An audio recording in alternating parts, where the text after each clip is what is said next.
नमस्कार मेरे प्यारे बच्चों, स्वागत है आपके अपने YouTube channel the PCM vision में।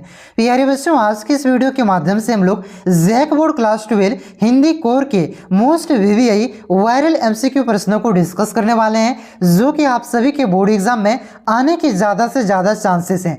तो वीडियो पे आप लोग अंत तक बने रहें और चैनल पे पहली बार आएँ तो चैनल को सब्सक्राइब करके बेल आइकन को प्रेस जरूर कर लीजिएगा, क्योंकि इसी प्रकार से आपका क्लास 12 के प्रत्येक सब्जेक्ट का कंप्लीट तैयारी करवाई जाएगी।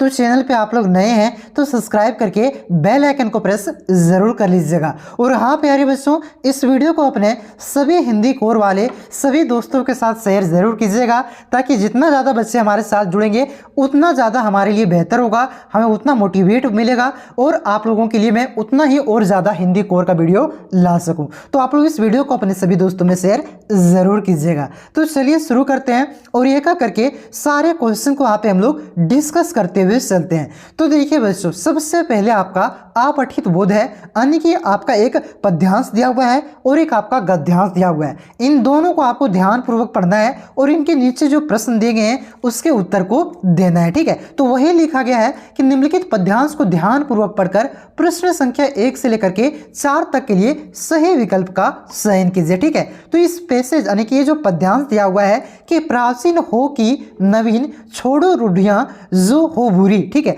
तो ये जो रूढ़िवादी के बारे में इस पद्यांश में बताया गया, एक तरह से कविता इसमें बताया गया। इससे आप लोग पढ़ना चाहते हो तो पढ़ सकते हैं, नहीं तो इससे जो रिलेटेड क्वेश्चन दे गए हैं उसको हम लोग डायरेक्ट डिस्कस करते हुए चलते हैं। बाकी बात पैसेज उतना ज़्यादा खास इंपॉर्टेंट नहीं रहता, उसको आप लोग खुद से भी कर सकते हैं, ठीक है।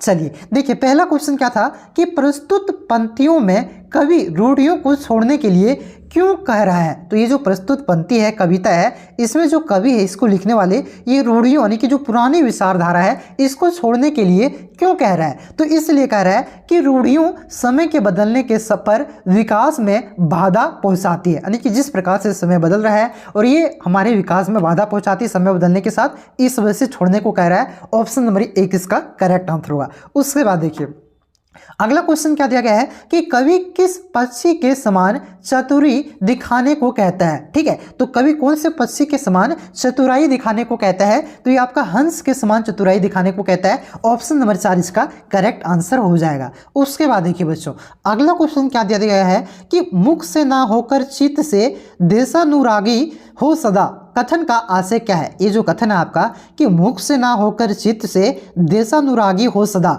इसका अर्थ क्या है, इसका आशय क्या है। तो इसका आशय हो जाता है आपका, हमें केवल देश प्रेम की बातें ही नहीं करनी चाहिए, ये भी इसका आशय है। साथ ही साथ इसका ये भी मतलब हो सकता है कि हमें उसके लिए सार्थक प्रयास भी करनी चाहिए और हमें कथनी और करनी में समानता भी रखनी चाहिए। इसका आशय ये तीनों है। तो इस क्वेश्चन का जो करेक्ट आंसर हो जाएगा आपका ऑप्शन नंबर 4 हो जाएगा, इनमें से सभी, ठीक है। तो 3 का ऑप्शन नंबर 4 हो जाएगा। उसके बाद देखिए अगला क्वेश्चन क्या दिया गया है कि हम दूसरों की पीड़ा को कैसे महसूस कर सकते हैं। तो हम दूसरों की पीड़ा को किस प्रकार से महसूस कर सकते हैं। तो निज दुख से महसूस कर सकते हैं। ऑप्शन नंबर 1 इसका करेक्ट आंसर हो जाएगा। अब देखिए यहाँ पे आपका एक गद्यांश दिया हुआ है, यानी कि कहानी टाइप का दिया हुआ है बच्चों। इसको आपको ध्यानपूर्वक पढ़ना था और क्वेश्चन नंबर 5 से लेकर के 8 तक के प्रश्नों के उत्तर को देना था, ठीक है। तो इसको आप लोग क्या कीजिए, फटाक से पढ़ लीजिए, वीडियो को रख करके। नहीं पढ़ेंगे तो कोई दिक्कत नहीं है, वैसे भी तो आप लोग एग्जाम में आराम से सॉल्व कर सकते हैं पैसेज को, सिर्फ आपका यहाँ पे प्रैक्टिस हो जाता है पैसेज का, ठीक है। तो यहाँ पे भी इसको पढ़ना चाहते हो तो पढ़ सकते हैं, नहीं तो इसके क्वेश्चन को हम लोग डायरेक्ट देखते हैं, ठीक है।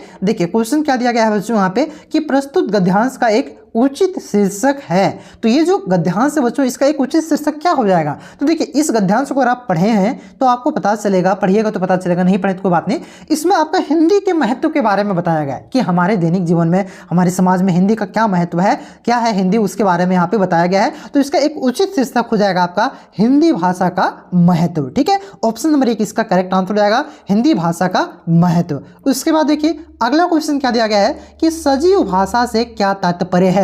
यहाँ पे पैसेज में आपका एक सजीव भाषा शब्द आया हुआ है। तो इस सजीव भाषा से क्या तात्पर्य है। तो इसका तात्पर्य होता है जिसने अनेक भाषाओं के शब्दों में को पचा लिया हो, जिस भाषा में शब्द ग्रहण की शक्ति सहज है, जिस भाषा में अपनी मौलिकता हो, ठीक है। यानी कि सजीव का तात्पर्य ये तीनों हो जाएगा। तो इस क्वेश्चन का करेक्ट आंसर होगा ऑप्शन नंबर 4 हो जाएगा, इनमें से सभी। उसके बाद देखिए अगला क्वेश्चन क्या दिया गया है कि हिंदी में नए शब्दों का आगमन क्यों उचित है? तो हिंदी में नए शब्दों का आगमन क्यों उचित है? तो इसका जो करेक्ट आंसर होगा हो जाएगा आपका शब्दों भंडार समृद्धि होगा इससे, ठीक है। साथ ही साथ इसका अभिव्यक्ति में मदद मिलेगी और हिंदी सुगम, सहज और सर्वाग्रह बनेगी, यानी कि ये सभी इसका उचित हो जाएगा। आगमन इस वजह से उचित है, नए शब्दों का आगमन हिंदी भाषा में, ये सभी कारण है। तो इस क्वेश्चन का करेक्ट आंसर होगा ऑप्शन नंबर 4, इनमें से सभी। उसके बाद देखिए अगला क्वेश्चन क्या दिया गया है कि हमें अपनी हिंदी भाषा के लिए किस बात को ध्यान में रखना चाहिए? तो हमें किस बात को अपने हिंदी भाषा के लिए ध्यान में रखना चाहिए? तो किस बात को? तो यह आप भाषा की स्वरूप नष्ट ना हो, इस बात को भी, भाषा में विकृति ना आप आने पाए, इस बात को भी ध्यान रखना चाहिए, और हिंदी सदा हिंदी ही बनी रहे, इस बात की हिंदी भाषा के लिए हमें ध्यान में रखना चाहिए इन बातों का, ठीक है। यानी कि ये सभी बातों को ध्यान में रखना चाहिए, 1 2 3 ये तीनों बात, ठीक है। तो इस क्वेश्चन का जो करेक्ट आंसर हो जाएगा आपका ऑप्शन नंबर 4 हो जाएगा, इनमें से सभी, ठीक है। यानी कि 90% केस में इनमें से सभी आंसर सही हो जाता है अगर आपका ऑप्शन में इनमें से सभी हो, ठीक है। इन कुछ केस में नहीं होता है, लेकिन 90% केस में होता है। जब कुछ समझ में ना आए तो इनमें सभी ही मारना है, ठीक है। चलिए अब देखिए यहां से आप लोग विशेष ध्यान दीजिएगा, यहीं से आपके बोर्ड एग्जाम में क्वेश्चन ज्यादा से ज्यादा रिपीट होने की संभावना रहती है, ठीक है। तो देखिए सबसे पहले यहाँ पे आपका अभिव्यक्ति और माध्यम का क्वेश्चन है, और यहां से आपके बोर्ड एग्जाम में टोटल आपका 6 से 8 प्रश्न देखने को मिलेगा, ठीक है। देखिए क्वेश्चन क्या है कि टीवी किस प्रकार का जनसंचार माध्यम है? तो टीवी किस प्रकार का है? टेलीविजन। तो बोलेगा सर टेलीविजन को अपने आंखों से हम देखते भी हैं और सुनते भी हैं, तो टीवी कैसा हो जाएगा? ये आपका दृश्य और श्रव्य दोनों माध्यम हो जाएगा। तो इस क्वेश्चन का जो करेक्ट आंसर हो जाएगा ऑप्शन नंबर 3 हो जाएगा,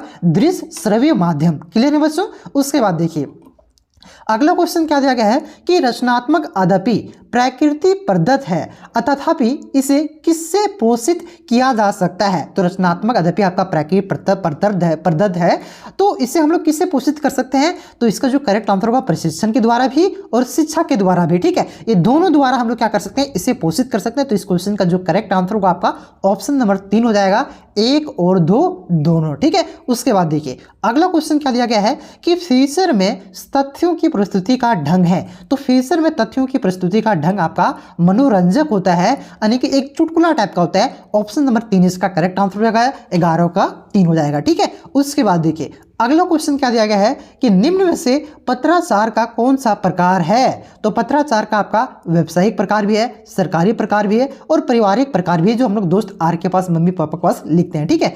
तो ये इसका जो करेक्ट आंसर होगा, ये सभी आपका क्या है? पत्राचार के प्रकार है। ऑप्शन नंबर 4 इसका करेक्ट आंसर हो जाएगा। उसके बाद देखिए बच्चों अगला क्वेश्चन क्या दिया गया है कि मंत्री, प्रधानमंत्री या राष्ट्रपति द्वारा लिखी गई टिप्पणी को क्या कहते हैं? तो मंत्री, प्रधानमंत्री या राष्ट्रपति द्वारा, कोई भी मंत्री, प्रधानमंत्री या राष्ट्रपति द्वारा कोई भी टिप्पणी लिखी जाती है तो उससे आपका मिनट कहते हैं। क्या कहते हैं बच्चों? मिनट कहते हैं। और जो रीट होती है, ये रीट आपका हाई कोर्ट तो सुप्रीम कोर्ट के द्वारा जारी किया जाता है, अध्यादेश आपका सिर्फ राष्ट्रपति के द्वारा जारी किया जाता है। इसका मिनट इसका करेक्ट आंसर हो जाएगा। 13 का क्या हो जाएगा? 13 का आपका हो जाएगा ऑप्शन नंबर 4 हो जाएगा, ठीक है। उसके बाद देखिए अगला क्वेश्चन क्या दिया गया है कि जनसंचार का प्रमुख उद्देश्य क्या है? बहुत ही वीवीआई क्वेश्चन है, मॉडल पेपर में भी आपका क्वेश्चन था और बोर्ड एग्जाम में भी ये बार बार पूछा जाता है, ठीक है। तो जनसंचार का माध्यम होता है आपका जिज्ञासाओं का समाधान करना, सूचनाओं का परस्पर बांटना। जिज्ञासा मतलब शिक्षा ग्रहण करने की, ठीक है, शिक्षा देना कर सकते हैं एक तरह से, सूचनाओं को परस्पर बांटना, सूचना पहुंचाना, विचारों की अभिव्यक्ति, यानी कि अपने विचारों को जनसंचार के माध्यम से अभिव्यक्त कर सकते हैं, यानी कि ये सभी जनसंचार का प्रमुख उद्देश्य है। तो इस क्वेश्चन का जो करेक्ट आंसर हो जाएगा आपका इनमें से सभी हो जाएगा, ठीक है। उसके बाद देखिए अगला क्वेश्चन क्या दिया गया है कि सूचनाओं का संकलन कर संपादक तक पहुंचाने की जिम्मेवारी किसकी होती है? तो आपका जितने भी सूचना होता है, ठीक है, तो ये किसकी जिम्मेवारी होती है? ये संपादक को होता है, ठीक है। यानी कि पत्रकार एक तरह से कर सकते हैं, रिपोर्टर कर सकते हैं, इंग्लिश में संपादक नहीं, संपादक ऑफिस में बैठा हुआ रहता है। तो 15 का जो करेक्ट आंसर हो जाएगा आपका पत्रकार हो जाएगा, ठीक है। उसके बाद देखिए पत्रकार मतलब जी एक तरह से कर सकते हैं ना जी, माइक लेकर क्या बोलिए सर, क्या बोलेंगे, ठीक है, तो उसी को पत्रकार कहा जाता है, ठीक है, एक तरह से। अब यूट्यूबर में नहीं, पढ़ा हुआ रहना चाहिए पता चले हो जाए तो ऐसा नहीं चलेगा, ठीक है, उसी को पत्रकार कहते हैं। और ये सूचनाओं को आपका आसपास से कलेक्ट करके क्या करते हैं? आपका ऑफिस पहुंचाते हैं, फिर वहां पे ये छपता है, ठीक है।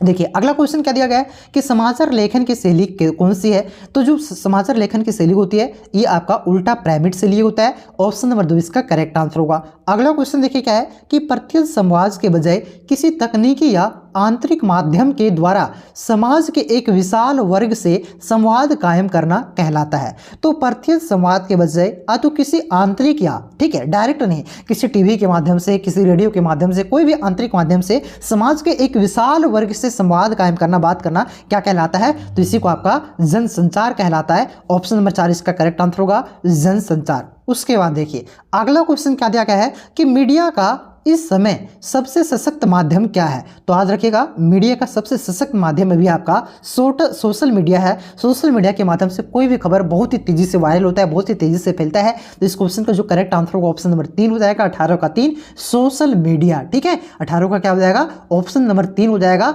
Social media. उसके बाद देखिए 19वां क्वेश्चन। अब यहाँ से आपका समूह सी यानी कि पाठ्य पुस्तक का क्वेश्चन शुरू होता है, ठीक है, और ये पाठ्य पुस्तक का क्वेश्चन यानी कि आपकी किताब में जो आप लोगों ने पढ़ा है उसका क्वेश्चन शुरू होता है। सबसे पहले यहाँ पे आपका एक पद्यांश दिया हुआ है, इसको ध्यानपूर्वक पढ़ना है और क्वेश्चन नंबर 19 से लेकर के 22 तक के उत्तर को देना है, ठीक है। तो इसको आप लोग पढ़ सकते हैं, पढ़ना चाहते हैं आपकी किताब का ही कविता से लिया गया है, ठीक है, तो पढ़ लीजिए आप लोग रोक करके, ठीक है। चलिए आगे हम लोग क्वेश्चन पर डायरेक्ट चलते हैं कि प्रस्तुत पंक्तियों के रचयिता कौन है। तो ये जो प्रस्तुत पंक्ति है बच्चों, इसके रचयिता कौन है? तो याद रखिएगा इसके रचयिता आपका गजानंद माधव मुक्तिबोध है। और गजानंद माधव मुक्तिबोध ने आपके किताब में कौन से चैप्टर को लिखा है आप लोग कमेंट करके बताइए, ठीक है। चलिए आगे देखिए अगला क्वेश्चन क्या है कि कवि के हृदय में कैसे पानी का झरना है। तो कवि के हृदय में कैसे पानी का झरना है? तो कविता पढ़िएगा तो आपको पता चलेगा। कवि के हृदय में मीठे पानी का स्रोत है यानी कि झरना है। ऑप्शन नंबर 1 इसका करेक्ट आंसर होगा। उसके बाद देखिए अगला क्वेश्चन क्या दिया गया है कि धरती के ऊपर कौन मुस्कुराता रहता है। तो धरती के ऊपर कौन मुस्कुराता रहता है? तो इसका जो करेक्ट आंसर होगा ऑप्शन नंबर 4 हो जाएगा। 21 का क्या हो जाएगा? ऑप्शन नंबर क्या हो जाएगा आपका? 21 का 4 हो जाएगा आपका चांद, ठीक है। धरती के ऊपर चांद ही है भैया, ठीक है। आगे देखिए अगला क्वेश्चन क्या है कि कवि के हृदय में किसके प्रति प्रेम भरा है। तो कवि के हृदय में किसके प्रति प्रेम भरा है? तो इसका जो करेक्ट आंसर होगा आपका प्रिय, अपने प्रिय के प्रति प्रेम भरा हुआ है। ऑप्शन नंबर 4 इसका करेक्ट आंसर होगा। अब आगे देखिए अगला क्वेश्चन क्या है कि शारीरिक रूप से दुर्बल और पीड़ाग्रस्त कौन है। तो ये आपका विकलांग है। आप लोगों ने कैमरे में आपका ये जो आपका चैप्टर है कविता कैमरे में पाहिज वाला, उसको आप लोग देखिए किस तरह से एक रिपोर्टर क्या करता है, उसको रुलाने का प्रयास करता है, उसकी भावनाओं को खेलने का प्रयास करता है, ठीक है। बोलता है आप विकलांग किस होकर के कैसा महसूस कर रहे हैं। अरे भैया कैसा महसूस करेगा? दुख हो रहा है विकलांग होकर के, भगवान ने दिया है, आप महसूस करने से भी क्या होगा, ठीक है। तो इसका करेक्ट आंसर होगा ऑप्शन नंबर 1 विकलांग, ठीक है।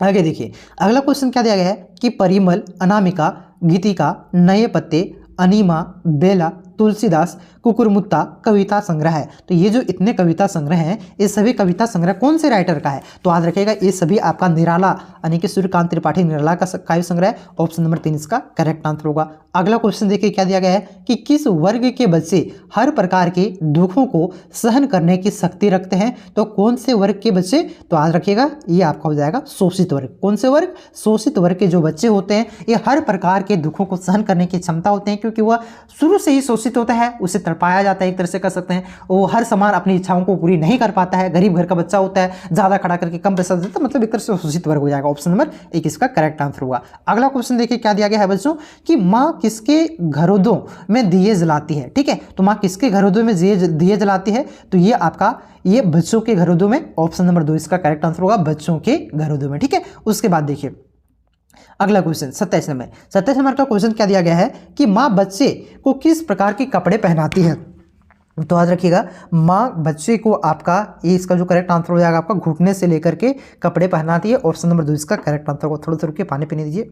चलिए देखिए अब यहाँ से आपका देखिए किताब का ही क्वेश्चन है, एक गद्यांश दिया हुआ है जिसको आपको ध्यानपूर्वक पढ़ना है और 28 से लेकर के 31 तक के प्रश्नों के उत्तर को देना है। तो वीडियो रोक करके पढ़ना चाहते हैं तो आप लोग पढ़ सकते हैं, नहीं तो इसके क्वेश्चन को हम लोग डिस्कस करते हुए चलते हैं। तो देखिए क्या है कि प्रस्तुत पंक्तियाँ किस पाठ से ली गई है। तो जो प्रस्तुत पंक्तियाँ है ये आपका पहलवान सिंह की ढोलक से लिया गया है। किस प्रकार से यहाँ पे एक पहलवान होता है, एक राजा के दरबार में रहता है, ठीक है, आप लोगों ने पढ़ा ही होगा, राजा के दरबार में रहता है, ठीक है, और अपने पहलवानी से सभी को चित कर देता है। फिर उसके बाद क्या आता है, एक बीमारी डायरिया वाला बीमारी आ जाता है, हैजा डायरिया, ठीक है, तो उससे काफ़ी लोगों की मौत हो जाती है और उसमें पहलवान के दोनों बेटे पहलवान का भी मौत हो जाता है, ठीक है, पढ़ा ही होगा, नहीं तो टेंशन मत लीजिए, और भी क्वेश्चन मैं करवाऊंगा, एक भी क्वेश्चन नहीं छूटेगा भाई, बस जुड़े रहिए। हिंदी कोर कोई नहीं पढ़ाता, आप लोग टेंशन मत लीजिए, हम हिंदी कोर पढ़ाएंगे और बेहतर तरीके से आपको पढ़ाएंगे, क्योंकि ये आपका JSSC झारखंड के जितने भी नौकरी वाला 12th लेवल का LDC वगैरह सिलेबस है, नौकरी वाला सिलेबस है, उसमें भी ये सब पूछा जाता है, ठीक है, 100 नंबर का आता है यही क्लास 12 हिंदी कोर का। चलिए क्वेश्चन पे आते हैं।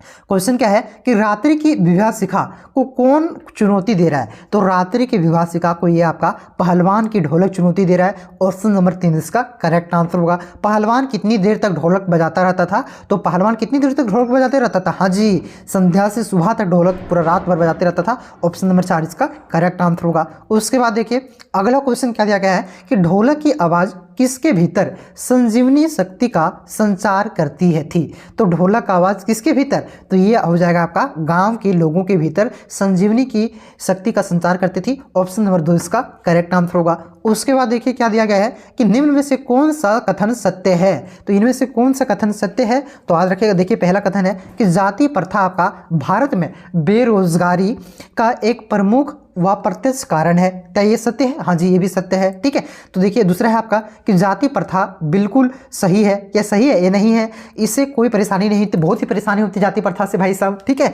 तो ये सब सही नहीं है। यही एक कथन सत्य है कि जाति प्रथा भारत में बेरोजगारी का एक प्रमुख कारण है। जो ठाकुर जाति में जन्म लेता है, नहुआ जाति में, एक तरह से कह सकते शर्मा जाति में, उसका पैसा बांध दिया जाता है कि तुम बाल ही छीलोगे, तो ये जाति प्रथा के कारण होता है। जो कुम्हार जाति में जन्म लेता है वो सिर्फ घड़ा बनाएगा वगैरह ये सब। ठीक है, जो और भी जाति है सारा, मोदी में जो जन्म लिया तो बनिया उसे कहा जाता है कि आप खाली राशन दुकान चला सकते हो। तो जाति प्रथा एक तरह से एक बेरोजगारी का प्रमुख प्रत्यक्ष कारण है। ठीक है, क्योंकि ये सब लोगों को पसंद करना नहीं आता है, काम करना मतलब अच्छा नहीं लगता है एक ही काम को, और सारा वही होता है कि मतलब एक तरह से अच्छा नहीं लगता, तो फिर लोग बेरोजगार हो जाते हैं।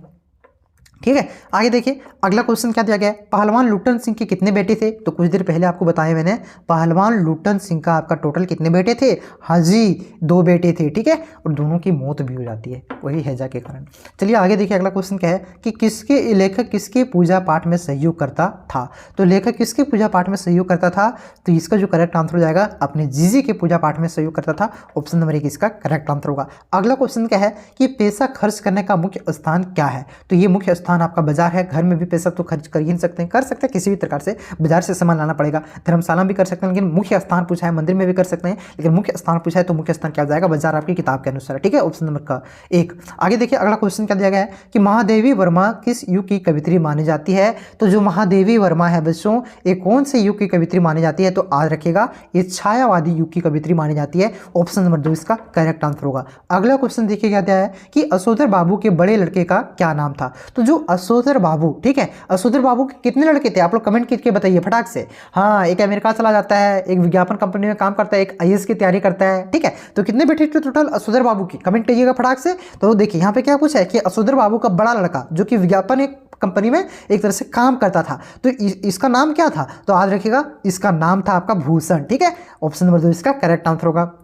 अगला क्वेश्चन देखिए क्या है कि झूठ कहानी के आधार पर बताएं कि लेखक के दादा किससे डरते थे? तो लेखक के दादा मतलब लेखक के पिता, लेखक के पिता, ठीक है, ये किससे डरते थे? तो ये डरते थे आपका राव साहब से। ठीक है, ऑप्शन नंबर 4 इसका करेक्ट आंसर होगा। पत्नी से, अपने पुत्र से नहीं डरते थे। रखमा बाई एक तरह से कह सकते हैं, उसके गांव में एक औरत थी, उसी के पास वो जाकर के बैठते थे, और ये राव साहब से डरते थे। ऑप्शन नंबर 4 इसका करेक्ट आंसर होगा। और झूठ कहानी जो कि आनंदा यादव के द्वारा लिखा गया है, एक मराठी कहानी है जिसका हिंदी अनुवाद किया गया है। ठीक है, आगे देखिए अगला क्वेश्चन क्या दिया गया है, सेकंड लास्ट क्वेश्चन कि लेखिका के परिवार में एक परिवार के साथ किसका परिवार छुपने के लिए जा रहा था? एने फ्रैंक वाला चैप्टर से है। तो लेखिका के परिवार के साथ उसके किसका परिवार उसके साथ छुपने के लिए जा रहा था? तो किसका? तो याद रखिएगा ये वान दान का परिवार। ऑप्शन नंबर 2 इसका करेक्ट आंसर होगा। अगला क्वेश्चन देखिए क्या है कि लेखिका के अनुसार अगली सदी आने तक किसको सम्मान मिलेगा?